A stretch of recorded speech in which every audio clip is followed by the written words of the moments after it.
Deuxième cours sur la littérature prophétique. On va s'intéresser à la figure du prophète de l'Ancien Testament. Je vous l'ai dit, le but de ce cours n'est pas simplement de vous donner une introduction générale à la littérature prophétique, mais également de discuter de la figure du prophète et de son émergence dans l'Ancien Testament. On va même faire quelques incursions dans le Nouveau Testament avec Timothée Minard un peu plus loin dans ce module de cours sur la littérature prophétique. Je vais y arriver, c'est promis. On commence donc à parler de la manière dont le thème, ou plutôt la figure du prophète, va être développé dans l'ensemble de la Bible et dans l'histoire de la rédemption en particulier, en s'intéressant à l'origine de la parole prophétique. Et si on parle vraiment d'origine, où est-ce qu'on va trouver l'origine de la parole prophétique? Eh bien, dans la littérature des origines. C'est vrai qu'Adam n'est pas qualifié explicitement de prophète, mais Adam a reçu la parole de Dieu, et le fait de recevoir la parole de Dieu le place en situation de communiquer la parole de Dieu à d'autres. Évidemment, ça ne fait pas de lui automatiquement un prophète au sens j'allais dire, au sens royal du terme, c'est-à-dire de la figure plus aboutie du prophète pendant la période monarchique, cela va de soi, mais indéniablement, en recevant des oracles directs de Dieu, à la fois avant et après la chute, en ayant cette communication bouche à bouche avec Dieu, c'est-à-dire face à face. J'insiste sur l'expression bouche à bouche, vous allez comprendre pourquoi dans quelques instants. Mais l'idée est vraiment que face à Dieu, Adam est en quelque sorte médiateur de la parole de Dieu pour l'ensemble de la création. C'est lui qui nomme les animaux avec Dieu à ses côtés, c'est lui qui nomme sa femme avec Dieu qui est derrière lui, c'est Dieu qui lui donne sa femme. Bref, il y a une relation qui est très particulière, sans être réellement placée sous le signe de la médiation prophétique, de la communication de la parole de Dieu. On a ici en réalité tous les ingrédients, tous les éléments qui montrent que Adam recevait la parole de Dieu et qu'il avait une charge particulière vis-à-vis de la création qui l'entourait. Donc, dans un certain sens, si l'on doit parler d'origine de la parole prophétique, qui n'est pas explicite ici, eh bien, on pourrait la trouver en Adam. Je pourrais également mentionner Enoch, celui qui est simplement nommé dans une généalogie avant que sa figure soit davantage développée dans le Nouveau Testament. La réalité, c'est qu'Enoch, lui-même, en ayant marché avec Dieu, probablement ici est mis en parallèle d'avance avec Noé, qui lui aussi a marché avec Dieu, et probablement également sert de point d'étape avec ceux qui invoquent le nom de l'Éternel et qui recevaient des communications de la part de l'Éternel. Dans un certain sens, on peut supputer, c'est pas écrit noir sur blanc, mais que Enoch, lui aussi, était dépositaire d'une forme de révélation prophétique, puisque c'est ainsi que les choses devaient fonctionner durant cette période particulière. Une fois qu'on a parlé de la figure d'Adam et de celle d'Enoch, on a une attestation un peu plus explicite, mais qui n'est donnée que par le Nouveau Testament, de Noé, qui est qualifié de prédicateur de justice. Noé recevait des révélations divines, c'est indéniable, puisque c'est Dieu qui lui demande de construire l'arche et qui l'avertit du jugement à venir. Mais pour les auteurs bibliques ultérieurs, Noé a fonctionné comme un prophète auprès de sa génération. Il prêchait la parole qu'il avait reçue. Alors est-ce qu'il y avait la composante d'inspiration prophétique dans la proclamation de cette parole? Évidemment, ce n'est pas écrit noir sur blanc, les données dont nous disposons dans l'Ancien Testament ne vont pas aller infirmer ni confirmer ces éléments-là, mais dans les faits, Noé est qualifié de prédicateur de justice, il proclamait une parole que Dieu lui avait révélée directement, une révélation spéciale. Tout porte à croire que nous pouvons considérer donc Noé comme un prophète. Si l'on cherche la première attestation explicite de quelqu'un qui est qualifié de prophète, de Navi dans l'Ancien Testament, eh bien, c'est au détour d'une séquence assez étrange où Abraham va mentir à Abimelech, après avoir déjà menti au pharaon préalablement, en disant de sa femme que c'est sa sœur, et Abimelech, contrairement à Pharaon, ne va pas toucher la femme d'Abraham, mais va avoir l'intention de la prendre lui-même pour femme, et Dieu va avertir, va donner une révélation spéciale à Abimelech, et bien qu'il se soit révélé spécialement à Abimelech, il fait une distinction entre Abimelech et Abraham en disant que Abraham est prophète, et que si Abraham en tant que prophète prie pour Abimelech, eh bien Abimelech et les siens seront guéris parce que Dieu les avait frappés de maladie en raison du péché potentiel d'Abimelech qu'il avait commis par ignorance. C'est la première attestation de Abraham comme prophète en Genèse chapitre 20 verset 7, et puis Abraham est mentionné parmi les prophètes en Luc chapitre 13 verset 28, mais attention aux attestations prophétiques du Nouveau Testament, parce que par exemple dans Luc 13 28 que je mentionne ici, c'est plus probablement au corpus prophétique qu'il est fait référence ici en le classant parmi les prophètes. Alors, j'étends un peu les choses ici, mais quand on regarde dans le contexte d'Abraham et tous les prophètes tels que c'est mentionné en Luc 13, 28, probablement tous les prophètes, c'est la référence hébraïque, c'est-à-dire incluant Josué et les autres. Vous vous souvenez de la distinction canonique entre les prophètes dans le canon grec et le prophète dans le canon hébraïque. Donc, quand vous avez tous ces éléments qui sont mis bout à bout, le plus probable est que Luc 13, 28 fasse référence davantage au corpus prophétique hébraïque plutôt qu'à la figure prophétique telle que nous cherchons à la définir dans le cadre de ce cours. Bref, vous avez ici l'origine de la parole prophétique dans la parole de Dieu, avec celle qui est donnée à Adam, Noé qui constitue un point d'étape probable, très probable même, mais la première attestation, c'est bien celle d'Abraham, au détour de cette situation un peu étrange, d'un mensonge d'Abraham, au passage, envers Abimelech. Donc, l'origine de la parole prophétique est à retrouver ici. Maintenant, si on s'intéresse davantage au motif du prophète comme Moïse, on va avoir un développement notable de la figure et de la fonction prophétique.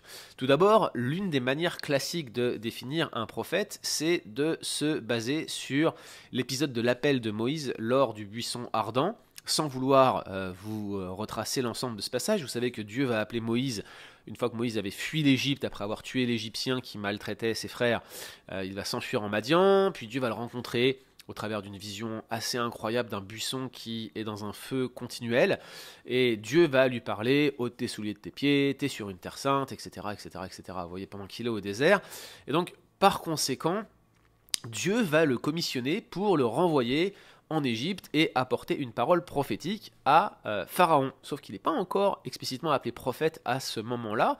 Moïse traîne les pieds, refuse, cherche des arguments pour ne pas avoir à accomplir cette mission que Dieu lui donne, et l'un des grands arguments, un argument classique dans la bouche de ceux qui ne veulent pas être appelés à l'office prophétique, c'est pas confortable. L'office prophétique, eh bien son argument c'est de dire: écoutez, je sais pas parler, moi c'est pas la peine de m'envoyer, je suis pas l'homme qu'il faut, je suis pas un bon porte-parole. Voilà en gros, en substance, ce que Moïse dit. Le texte nous rapporte que la colère de l'Éternel s'enflamma, c'est un anthropopathisme, c'est-à-dire que Dieu se décrit lui-même sous la forme d'une colère, mais la réalité c'est que c'est une manière de nous révéler que c'était un déplaisir pour Dieu de cette réponse de Moïse, et il lui dit: voilà, ton frère Aaron vient vers toi, je sais que lui parlera facilement. Donc, implicitement, c'est drôle ici, hein, Aaron avait une grande bouche, et ce que Dieu va dire une fois qu'on aura ce tandem Moïse et Aaron qui sera constitué, eh bien il va dire à Moïse: je te fais Dieu pour Pharaon, et Aaron sera ton prophète.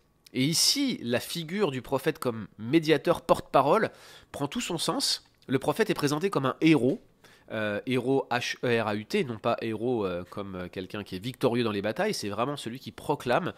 Et ce proclamateur prophétique, ce héros prophétique dans la personne d'Aaron est prophète de Moïse, de même que finalement Moïse est le prophète de l'Éternel. C'est un médiateur de la parole de Dieu, c'est un proclamateur de la parole de Dieu, c'est un héros, c'est un intermédiaire. Et donc cette relation entre Moïse et Aaron, notamment lors de l'épisode du buisson ardent, eh bien, prend tout son sens et va révéler la nature de cet office prophétique. Maintenant, une fois qu'on a parlé de Moïse comme étant le prophète de l'Éternel, le héros, le proclamateur de la parole de Dieu, et on le voit au travers de la manière dont Aaron est présenté comme prophète de Moïse, c'est assez drôle de voir que il faut un prophète au prophète pour que le prophète fasse son travail. C'est un peu ironique ce qu'on a ici dans le livre de l'Exode. Il faut quand même noter que Moïse a un statut spécial.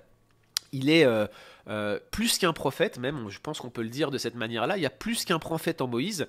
Il y a plusieurs indications qui nous le suggèrent, mais je pense que le passage par excellence que l'on peut mentionner pour rappeler que Moïse est mis à part dans sa fonction prophétique, c'est cet épisode de contestation que la famille même de Moïse va avoir envers lui. Myriam, la sœur de Moïse, Aaron, le frère de Moïse, vont s'opposer à Moïse, vont parler contre lui parce qu'il avait pris une femme couchite. Oui, Moïse avait pris une femme en dehors de l'alliance, si tant est qu'à l'époque on puisse parler réellement d'alliance, hein, mais il avait pris une femme en dehors des enfants d'Israël, et puis manifestement Moïse n'avait pas forcément une vie maritale très rangée, qu'on le veuille ou non. Anyway, dans tous les cas, c'est pas le but de parler de cela ici. Bref, Moïse s'expose à la contestation de son frère et de sa sœur, et ce que Yahweh répond face à la contestation de son frère et de sa sœur, il fait un parallèle entre la fonction prophétique qui apparemment était connue de la part des enfants d'Israël à cette époque-là dans le désert. Clairement, hein, c'est ce qui est écrit en Nombre 12, il dit, si je me révèle à des prophètes, je vais parler par des rêves, par des songes, bref, je vais utiliser un médium particulier, mais c'est pas ainsi que je me révèle à Moïse. Quand je parle avec Moïse, je lui parle bouche à bouche. Moïse, parmi les prophètes, et vous lirez l'ensemble des versets, Nombre 12, versets 6 à 8, a un statut spécial, un statut qui ressemble à celui d'un médiateur particulier. Comme avec Adam, Moïse semble avoir une relation bouche à bouche, face à face avec Dieu, et c'est le seul, dit Dieu, à qui il parle de cette manière-là. De là est introduit, je pense, le motif du prophète comme Moïse. Et c'est probablement l'une des raisons pour laquelle Moïse est qualifié de médiateur implicitement en Galates 3, 19, 20. Cette médiation, elle est aussi à la demande des enfants d'Israël. Moïse le rappelle dans le Deutéronome en disant, vous m'avez dit, sers-nous de médiateur parce qu'on ne veut pas s'approcher de la montagne, et l'Éternel a dit, c'est bien. Oui, l'Éternel parlait à Moïse bouche à bouche, et Moïse parlait au peuple. Donc Moïse a ce statut spécial de prophète, prophète médiateur très particulier ici. Mais en plus de cela, il y a en Deutéronome 18, dans ce passage qui est l'un des deux passages de Deutéronome sur lequel on peut s'appuyer pour définir la fonction prophétique, il y a ce texte dans Deutéronome 18 qui commence par « L'Éternel vous enverra un prophète comme moi ». Là, c'est l'un des textes les plus disputés, puisque les musulmans se réclament de cette référence pour dire que cette prophétie s'accomplit en Mahomet. Bien évidemment, ce n'est pas ce que nous croyons. Le motif du prophète comme Moïse sert d'une part à définir la fonction prophétique et à évaluer les prophètes futurs, donc un petit peu comme le roi David et le modèle royal selon le cœur de Dieu pour évaluer les rois futurs. Ça ne veut pas dire que les autres rois seront messianiques, ou plutôt proto-messianique comme l'était David, mais ça donne une grille d'évaluation, disons les choses comme cela. Donc en étant prophète comme Moïse, et en étant présenté comme celui qui sert de norme, et qui va être le modèle sur lequel Dieu va envoyer un prophète comme lui, déjà ça introduit en quelque sorte la base sur laquelle on va évaluer les prophètes. Et ça tombe bien puisque derrière on a une série de critères dans Deutéronome 18 qui vont servir à évaluer la figure prophétique. On va d'ailleurs se servir de ce texte dans l'un des prochains cours de ce module sur la littérature prophétique. Mais ce n'est pas tout. Non seulement il est présenté comme un modèle, mais il est en plus présenté comme un prophète particulier. Il dit, il va y avoir un prophète comme moi qui va venir. Et on sait, parce que les auteurs du Nouveau Testament l'appliquent à Jésus, que le prophète comme Moïse prend finalement sa plénitude dans l'accomplissement au travers de la personne de Jésus. Mais il y a un prophète intermédiaire, si je puis me permettre ainsi, qui est également lui aussi mis en parallèle avec Moïse à plusieurs reprises, et pas seulement un tout petit peu. C'est le prophète Élie, notamment lorsqu'il fuit devant Jézabel et qu'il se retrouve sur le mont Horeb, qu'il s'enveloppe dans son manteau au moment où le murmure doux et léger vient à lui. On se souvient de l'apparition théophanique de Dieu à Moïse lorsque Dieu ne lui montre que sa bonté, et puis finalement que Moïse le voit par derrière caché dans le creux du rocher. Et puis Élie est régulièrement présenté comme le Dieu devant qui je me tiens, qui fait également référence plus ou moins indirectement à cette relation bouche à bouche que Moïse avait avec Dieu. Plus frappant encore, c'est ce passage à sec de Élie juste avant sa mort, exactement au même endroit que les enfants d'Israël avaient passé le Jourdain au moment où ils sont rentrés dans le pays. En fait, il fait le chemin inverse qu'Israël lors de la conquête, et lorsque Élie est enlevé vis-à-vis du Jourdain face à Jéricho, en face finalement de là où il a traversé, il est juste à côté de là où Moïse est mort et où Dieu a enterré son corps. Donc il y a quelque chose d'assez frappant dans le parcours et la carrière de Moïse, et ce ne sont que quelques éléments que je mentionne ici pour vous montrer cette espèce de continuité prophétique qui existe entre Moïse et Élie. Il semble que Moïse, finalement, en pointant d'avance vers Jésus, inclut l'idée d'un point d'étape entre les deux qui se situe au niveau d'Élie et peut-être partiellement d'Élisée qui récupère son ministère et qui retraverse le Jourdain à nouveau. C'est extrêmement intéressant d'ailleurs, puisque lors de la transfiguration, comme vous le savez, ce sont Moïse et Élie qui apparaissent à Jésus, évidemment, c'est assez classique de présenter qu'on a ici un représentant de la loi, un représentant des prophètes, et puis Jésus est avec eux, c'est tout à fait possible, mais en réalité, vous avez l'ensemble de l'histoire de la rédemption qui se résume ici avec l'accomplissement du motif du prophète comme Moïse, ce qui est un message très fort qui est envoyé au premier lecteur familier de l'Ancien Testament lorsqu'il voit ces trois personnages ensemble. Notez d'ailleurs au passage, petit parallèle ici, que Moïse est mort, mais son corps a été enlevé. Élie, de son côté, a été enlevé, donc son corps n'a jamais été retrouvé, c'est ce que l'on voit.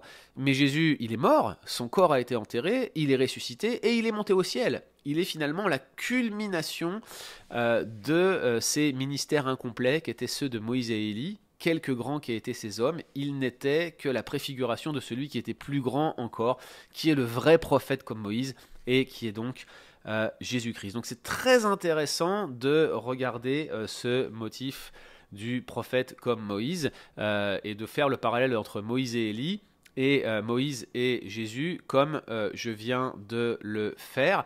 Et l'idée est réellement de souligner ce lien de continuité organique dans l'histoire de la rédemption et de voir comment le motif prophétique à la fois se développe, s'intensifie, mais également des sous-motifs comme le motif du prophète comme Moïse vont être développés de cette manière-là. Donc un intérêt particulier pour le développement de ces motifs, et le motif du prophète comme Moïse vous montre comment la figure du prophète évolue. Un autre aspect du motif prophétique et de son développement dans l'Ancien Testament, c'est le motif du prophète royal qui est très important, puisqu'il constitue finalement le cœur de ce qu'on va regarder, notamment dans la littérature prophétique pré-exilique, c'est-à-dire avant l'exil, Ésaïe, Jérémie notamment, qui vont être des prophètes pré-exiliques, et puis tous ceux qui sont mentionnés dans la littérature historique. Le rôle fondateur appartient bien évidemment à Samuel, qui est même celui qui va oindre les premiers rois. Les prophètes oignaient les rois, donc ils sont ceux qui vont représenter Dieu pour ce faire. C'est Dieu qui se choisit un roi, donc c'est normal que l'onction soit faite par un prophète qui est finalement le héros, le proclamateur de la parole de Dieu, le représentant de Dieu. Ce n'est pas étonnant. Et donc Samuel, en tant que représentant de Dieu, est celui qui donne des instructions sur la royauté, notamment lorsque les Israélites choisissent un roi selon leur cœur. Samuel est très irrité et Dieu lui dit « Mais non, mais c'est moi qui le rejette, donc fais ce qu'ils te disent ». Finalement, quand Saül est rejeté et qu'on choisit un roi selon le cœur de Dieu, de derrière le troupeau, celui qui n'avait pas du tout la figure royale, c'est encore une fois Samuel qui est envoyé pour aller le choisir, le sélectionner, puis Samuel servira le roi. Le roi va être d'ailleurs entouré en permanence de prophètes pour le meilleur et aussi dans les moments les pires. On pense notamment au rôle de Nathan lorsqu'il a été chargé d'aller reprendre le prophète David.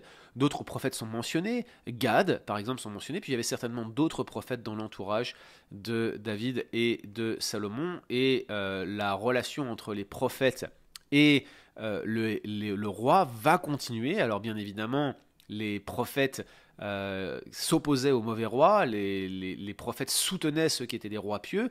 On voit que Josias avait à cœur de consulter Hulda, la prophétesse. On voit que Akab faisait mourir les prophètes de l'Éternel, par exemple, vous voyez.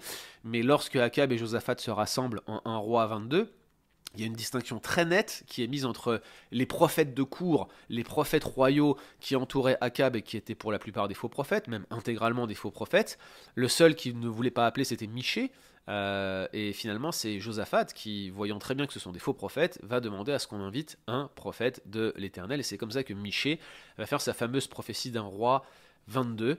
Et on voit que Josaphat, malgré la compromission, savait bien qui était le prophète de l'Éternel. Bref, au travers du motif du prophète royal, on soulève également la question du vrai prophète et du faux prophète qu'on va regarder dans quelques instants, enfin plutôt dans le prochain module de cours de ce module sur la littérature prophétique. Et puis donc je mentionnerai brièvement, je l'ai dit très rapidement ici, la relation entre le prophète et la figure royale. Ce n'est pas une relation de soumission, c'est une relation de respect. Le prophète finalement va oindre, ou plutôt l'office prophétique, celui qui tient un office particulier prophétique va être celui qui va oindre le roi dans le meilleur des cas, mais ce n'est pas un blanc-seing pour que le roi puisse faire ce qu'il veut. Le prophète va être capable de reprendre le roi, voire de s'opposer frontalement à lui, d'être même un procureur d'alliance, on va le voir dans quelques secondes. Élie, son opposition à Akab est vraiment polémique et va sous-tendre l'ensemble du règne d'Akab. Finalement, le prophète est un intermédiaire entre Dieu et le roi. Il est celui qui va communiquer les oracles de Dieu au roi qui veut chercher réellement la face de Dieu. Autrement, il sera un mur, un roc et quelqu'un qui va prononcer des paroles de jugement sur le roi. Et donc, dans ces cas-là, généralement, on parle de procureur d'alliance. Il y a un grand débat, on va revenir sur le contenu du message prophétique quand il concerne cet aspect de procureur d'alliance, mais l'idée c'est effectivement que, notamment dans le cadre d'Élie et d'Élisée, il y a une série d'oracles de jugement qui semblent être finalement un procès que Dieu intente à son peuple sous la forme d'une transgression d'alliance ou un procès pour transgression d'alliance. On a peut-être un genre littéraire, c'est discuté parmi les spécialistes, qu'on appelle le genre du rive, c'est-à-dire le procès à l'intérieur de cette littérature prophétique. Il y a peut-être des passages qui font office de rive, c'est débattu. Peut-être que Sophonie appartient à ce genre littéraire. Je ne suis pas intégralement convaincu, mais je ne ferme pas non plus la porte à la possibilité que ça soit le cas. En tout cas, Élie et Élisée avaient réellement un rôle de procureur d'alliance. Ils accusaient Israël de transgresser les commandements de Dieu et le prophète peut occuper ce rôle de procureur d'alliance. On va en reparler lorsqu'on discutera du contenu de la littérature prophétique. Voilà donc sur ce développement de la figure du prophète dans l'Ancien Testament. Avant qu'on aille plus loin et qu'on discute plus en détail de ce qui constitue un vrai prophète versus un faux prophète, puis qu'on aille un peu plus loin dans la continuité de la fonction prophétique, notamment dans le Nouveau Testament, j'aimerais vous donner brièvement une définition de ce qu'est un prophète sur la base de ce que nous avons vu ici. Un prophète, c'est ni plus ni moins qu'un homme ou une femme, même si, on va le voir également, il n'y a pas tant de femmes que ça prophètes dans l'Ancien Testament, ni même dans le Nouveau d'ailleurs, c'est majoritairement des hommes, mais c'est quand même un homme ou une femme choisi par Dieu pour être dépositaire de sa parole et la proclamer dans un contexte socio-historique déterminé. J'insiste bien, contexte théologique important, contexte historique important, un homme qui est choisi par Dieu, un homme qui est envoyé par Dieu, il est dépositaire de sa parole et le but c'est qu'il la proclame. C'est notre définition succincte pour le rôle du prophète. On y va un peu plus en détail dans le prochain cours de ce module sur la littérature prophétique. A tout de suite.